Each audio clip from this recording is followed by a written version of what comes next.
یہ ایک باقاعدہ کیس کی شکل میں ملک کی اعلیٰ ترین عدالت جو ہے اس کے سامنے گیا، اور اس میں جو ججمنٹ آئی اس میں یہ کہا گیا کہ جو ایکٹ کیا گیا ہے، یعنی پرسن کی میں بات نہیں کر رہا، جو ایکٹ کیا گیا ہے وہ آئین کی روح سے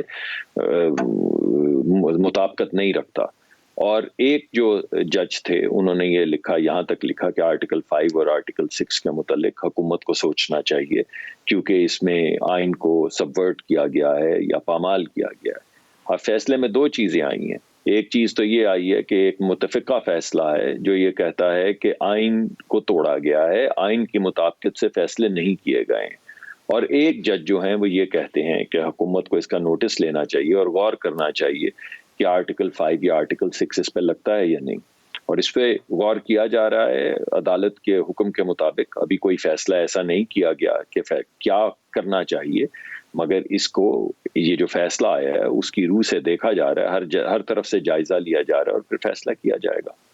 اور جو بھی فیصلہ کیا جائے گا وہ بڑا سوبر ہوگا. ڈاکٹر صاحب، اس ساری چیز میں آپ کی حکومت کی جانب سے آج اعلان ہوا ہے کہ جی اس سلسلے میں کمیٹی بنا دی گئی ہے، اور وہ اسی لیے نا اس کا جائزہ لینے کے لیے حکومت جو ہے وہ سنجیدہ لگتی ہے اس معاملے میں. اگر آپ کو عدالت غیر سنجیدہ لگتی ہے، عدالت نے ایک سنجیدہ فیصلہ کیا ہے. عدالت نے باقاعدہ اس پوری کاروائی، عدالتی کاروائی کے بعد ایک فیصلہ لکھا ہے جس میں تمام جج کہہ رہے ہیں کہ آئین کو توڑا گیا ہے، اور ایک جج کہہ رہے ہیں کہ آئین سے جو توڑا گیا ہے اس کے لیے حکومت سوچے کہ آرٹیکل 5 یا آرٹیکل 6 کا اطلاق ہوتا ہے یا نہیں ہوتا. تو حکومت سوچ رہی ہے بالکل اس فیصلے کو سامنے رکھتے ہوئے. یہ حکومت نے ایسا تو نہیں کیا کہ ایک کمیشن بنا دیا کہ ہمارے خیال میں یہ غداری ہے، ہم نے تو ایسا کچھ نہیں کہا. عدالت نے ایک فیصلہ کیا ہے، اس فیصلے کے لیے ایک کمیٹی بنائی گئی ہے جو اس کا جائزہ لے گی. ہر نقطۂ نظر سے وہ نکات جو آپ پیش کر رہے ہیں ان کو بھی سامنے رکھے گی، پولرائزیشن کو بھی سامنے رکھے گی. اور پھر یہ سوچنا ہوگا کہ اگر اس ملک کے اندر آئین کو آپ نے برقرار رکھنا ہے، مثلاً ہم بھی آئین کو، اگر ہماری طرف سے کچھ ایسے فیصلے ہوں کہ آئین توڑ دیا جائے، ہمارے بعد جو دوسری حکومت ہے وہ بھی ایسے فیصلے کرے جس میں آئین توڑ دیا جائے، تو پھر آئین کی حیثیت کیا ہے؟ اگر آئین توڑنے کے لیے یا صرف ٹوٹنے کے لیے ہے تو اس کی تو کوئی حیثیت نہیں ہے.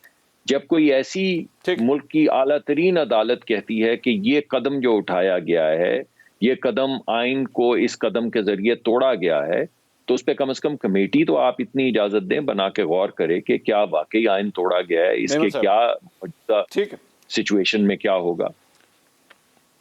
ٹھیک. محمد صاحب، آپ کو کیا لگتا ہے یہ بیسکلی ایک پولیٹیکل بارگننگ چپ کے طور پہ استعمال ہو رہا ہے کہ اچھا جی چونکہ وہاں سے میر صادق اور میر جعفر کے جو ہیں وہ نعرے لگائے جاتے ہیں تو چلیں ہم بھی بیٹھ کے ذرا اس کے اوپر تھوڑا سا سوچ بچار کر لیں؟ یا آپ کے خیال میں حکومت واقعی ایک ہائی مورل گراؤنڈ کے اوپر اور قانون کے مطابق، کتاب کے مطابق وہ اتنی سنجیدہ ہے کہ جناب کیونکہ ہمیں لگتا ہے، ہمیں تو ججز نے بھی کہا ہے کہ جناب آئین کی خلاف ورزی ہوئی ہے تو اس کے اوپر ہر صورت جو ہے وہ کام ہونا چاہیے؟ دیکھیے مطلب پہلی چیز تو یہ ہے کہ غیر آئینی اقدام ہوا، اس کے اوپر بہت ڈیٹیل فیصلہ بھی آ گیا، لیکن یہ جس چیز کی آرٹیکل 6 کی بات کریں وہ تو ایک اضافی نوٹ تھا ایک جج صاحب کا. اب اگر پہلی بات تو یہ کہ ہر غیر آئینی چیز جو ہے کیا اس کی سزا آرٹیکل 6 ہے، یعنی کہ آپ سنگین غداری جو ہے وہ والا مقدمہ آپ کریں گے. تو اگر اس قسم کی روش جو ہے اس حکومت نے ڈالنی ہے تو دیکھیے ہمارے ماضی میں بھی ہمیں معلوم ہے کہ جب سیاستدان اس طرح کی چیزیں کرتے ہیں دوسرے سیاستدانوں کے خلاف تو اس کا کوئی اچھا فیصلہ ہسٹری ان کو اچھے الفاظ میں یاد نہیں رکھتی، اور یہ ان کو کرنا نہیں چاہیے. ٹھیک ہے، یہ جو ڈاکٹر صاحب بات کر رہے ہیں کہ کیونکہ غیر آئینی اقدام ہوا تھا اور یہ دوبارہ رپیٹ نہ ہو تو اس کے لیے کچھ ہونا چاہیے، لیکن اس کا آرٹیکل 6 نہیں بنتا. وہ سزا اگر پارلیمنٹ بیٹھ کے کوئی چیز اس کے اوپر بات کر لے، طے کر لے کوئی کہ واقعی اس طرح کے اقدام دوبارہ نہ کوئی بھی حکومت لے سکے، وہ خواہ ان کی حکومت ہو خواہ کوئی اور ہو. لیکن یہ تو صرف اور صرف بالکل ایسے گئے گا کہ یہ بھی سیاسی بدلے، جس طرح اگر آپ نے پی ٹی آئی کا ذکر کیا کہ وہ خواجہ آصف صاحب کے اوپر جو ہے وہ لگانا چاہتے تھے غداری، تو اگر یہ غداری کے فتوے وہ بھی بانٹتے ہیں، وہ بھی کیسز بنانا چاہتے ہیں، تو پھر اس حکومت اور ان میں پھر کیا فرق ہے؟ یہ اپنے آپ کو ڈیفرینشیٹ کرتے ہیں نا کہ ہم وہ پچھلی حکومت کی طرح ہم سیاسی انتقام نہیں لیں گے، ہم اس طرح کی چیزیں نہیں کریں گے. ضرور آپ غیر آئینی اقدام کے اوپر کوئی چیز اگر آپ نے کرنی کریں، لیکن آرٹیکل 6 نہیں بنتا. بالکل. اطہر کاظمی صاحب، میں ایک سیکنڈ، اگر صرف ایک سیکنڈ دیجیے گا، اگر صرف ایک سیکنڈ دیجیے. پلیز گو اہیڈ ڈاکٹر صاحب. پہلے تو میں یہ واضح کرنا چاہتا ہوں کہ کسی نے آرٹیکل 6 نہیں لگایا. مجھے اس کانورسیشن کی سمجھ نہیں آ رہی. ایسا تو نہیں ہوا کہ آج آرٹیکل 6 لگا دیا گیا ہے اور حکومت نے یہ مقدمہ جو ہے بھیج دیا، ایسا تو بالکل نہیں ہوا. صرف اس عدالتی فیصلے کا جائزہ لینے کے لیے ایک کمیٹی بنائی گئی ہے جس کے اندر ایک جج نے ایک چیز لکھی ہے اور دوسرے جج نے ایک اور چیز لکھی ہے. اس سب کو سامنے رکھنے کے لیے کمیٹی بنائی گئی ہے. اس کمیٹی سے جمپ لے کے آرٹیکل 6, 7, 5 یہ تھوڑی سی جمپ ہے میرے خیال میں. نہیں کیونکہ ڈاکٹر صاحب کل رانا ثناء اللہ صاحب نے بات کہی تھی اپنی پریس کانفرنس میں کہ اگر جی وہ جائزہ لینے کے بعد اگر رانا ثناء اللہ صاحب نے آج آرٹیکل 6 حکومت نے لگانا ہوتا تو آج آرٹیکل 6 لگا دیا ہوتا اور بھیج دی ہوتی وہ قرارداد. ایسا تو کچھ نہیں ہوا مگر ایک عدالت کا فیصلہ آیا ہے اس کا جائزہ لینا. ڈاکٹر صاحب اگر ایک چیز کا جائزہ بھی لیا جا رہا ہے تو اس کا میرا تو سوال سب سے بڑا یہی ہے کہ اس کا مطلب ایک تھاٹ پروسیس موجود ہے جس کے اوپر آپ لوگ بے شک ٹھیک ہے کل کو جا کے اگر آپ اس کو لگا آپ لوگوں کو کہ پولیٹیکل اس کا مائلیج نہیں مل رہا تو ہو سکتا ہے یو ڈراپ دا آئیڈیا. دیکھیں منصور صاحب بات بڑی سیدھی سی ہے. اگر عدالتی فیصلوں کی کوئی حیثیت ہے اور عدالت آ کر کہہ رہی ہے آپ نے ایک وزیر اعظم کو ہٹا دیا کرسی سے کیونکہ عدالت نے کہا کہ آپ نے اپنے بیٹے سے تنخواہ جو لے سکتے تھے مگر نہیں لی مگر لے سکتے تھے اس وجہ سے آپ چلے جائیں تو وہ چلے گئے. یعنی یہ بات تو اس وقت بھی کی جا سکتی تھی مگر عدالت کا ایک فیصلہ آیا جس کا اس سے پہلے پیپلز پارٹی نے بھی احترام کیا, ہمارے سامنے آیا, ہم بھی نہیں مانتے تھے مگر احترام کیا. اب اسی طرح کا ایک عدالتی فیصلہ آیا ہے صرف اس کا جائزہ لینے کے لیے جو عدالتی حکم ہے اس کا جائزہ لینے کے لیے ایک کمیٹی بنائی گئی ہے. اس میں تمام چیزیں سامنے رکھی جائیں گی کہ کون سا آرٹیکل کی زد میں یہ آتا ہے یا نہیں آتا یا یہ صرف قانونی مقدمہ ہے یا صرف ریپریمانڈ کا مقدمہ ہے. مگر یہ بات کرنا کہ یہ حکومت پچھلی حکومت کی طرح ہی ہے یہ تھوڑا سا مجھے جمپ لگ رہا ہے لیکن ہر ایک کا حق ہے وہ یہ جمپ لے. اگر آپ واقعی سمجھتے ہیں ایسا ہی ہے تو ٹھیک ہے مگر مجھے تو نہیں لگتا. میں سمجھتا ہوں کہ عدالت کا فیصلہ ہے. اگر آپ سمجھتے ہیں کہ عدالتی فیصلے کو سیریس نہیں لینا چاہیے تو پھر وہ عدالتی فیصلہ جو نواز شریف کے لیے آیا تھا اس کو بھی صحیح سیریسلی نہیں لینا چاہیے تھا. اس سے پہلے جو گیلانی صاحب کے لیے آیا تھا اس کو بھی سیریسلی نہیں لینا چاہیے تھا. تو مجھے یہ بات کچھ سمجھ نہیں آ رہی کہ آپ عدالتی فیصلے پہ. نہیں ڈاکٹر صاحب اس کے اندر میں ایک چیز ضرور ایڈ کرنا چاہوں گی منصور آپ کی اجازت سے. وہ یہ ہے کہ دیکھیے بات یہ ہو رہی ہے کہ پھر کیا ان کے درمیان ڈیفرنس کیا ہوگا اگر یہ آرٹیکل 6 اپلائی کرتے ہیں, اگر اس کے اوپر ان کی جو بھی جائزہ جو کمیٹی لے رہی ہے اور اس کے بعد ان کا فیصلہ یہ ہوتا ہے کہ ہمیں یہ کرنا ہے تو یہ بات کی گئی اور اس کے اندر کوئی غلط نہیں ہے. اور جہاں تک آپ نے میاں صاحب کے فیصلے کی بات کی یا گیلانی صاحب کی اس وقت بھی جو ہے اس کو کہا گیا تھا کہ ایک عامے پہ کس طریقے سے اس کے اوپر بہت سوال اٹھے تھے. گیلانی صاحب کی بھی کنٹینٹ کے اوپر بہت سوال اٹھے تھے. اس کو ایک اور اینگل سے بھی دیکھیں. اطہر کاظمی صاحب میں ذرا سر اجازت صحیح تو نہیں ہوا تو اس کو کسی نے اطہر کاظمی صاحب یہ بتائیے کہ میں ڈاکٹر صاحب کی ایکچولی اس بات ڈاکٹر صاحب جو ہیں وہ اس بات کو کمٹ کرنے سے ابھی انکاری ہیں. ٹھیک ہے ڈاکٹر صاحب اس بات کو ایکسیپٹ کرنے سے انکاری ہیں ابھی کہ نہیں ہم لوگ ابھی لگا نہیں رہے ابھی صرف ریویو تک ہم جا رہے ہیں. چلیں ٹھیک ہے ویل گیو ہم دیٹ مارجن. لیکن اطہر کاظمی صاحب آپ نہیں سمجھتے کہ عمران خان صاحب نے بغیر ایسے کسی ریویو کے بغیر ایسی کسی رولنگ کے یعنی عدالت کے اندر فرینکلی اسپیکنگ وہ رولنگ بھی نہیں ہے وہ تو ایک اضافی نوٹ ہے جو ایک جج صاحب کی جانب سے لکھا گیا ہے لیکن عمران خان صاحب نے اپنے تمام جلسوں میں میر جعفر میر صادق تمہیں جہاں ملیں ان کو غدار کہنا 2 ہی نعرے تمہیں سننے کو ملیں گے.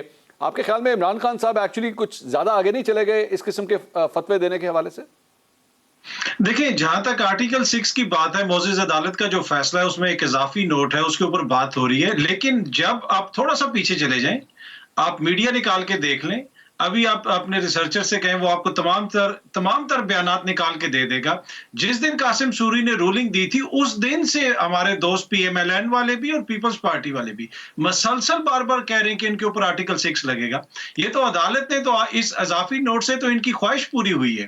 تو یہ کوئی نئی بات نہیں ہے کہ اضافی یہ نوٹ آیا اور اس کے بعد آرٹیکل 6 کی بات ہوئی ہے. آپ پیچھے چلے جائیں ان کے بیانات اٹھا کے دیکھ لیں آپ کو سارے بیانات نظر آ جائیں گے. تو ان کی تو پہلے دن سے خواہش ہے کہ آرٹیکل 6 لگے اور ان کے بڑے بڑے لیڈران دیتے رہے یہ بیانات کوئی اس سے انکار نہیں کر سکتا. لیکن اطہر صاحب یہی خواہشات عمران خان صاحب کی پارٹی کی بھی تو ہے نا. وہ تو بلکہ خواہشات کیا وہ تو لگاتے ہیں لیبل. وہ تو اپنے فالوورز کو کہتے ہیں جاؤ کہو ان کو غدار سڑک پہ ملے ریسٹورینٹ میں ملے کہیں پہ ملے مارو نعرہ یہ غدار ہیں.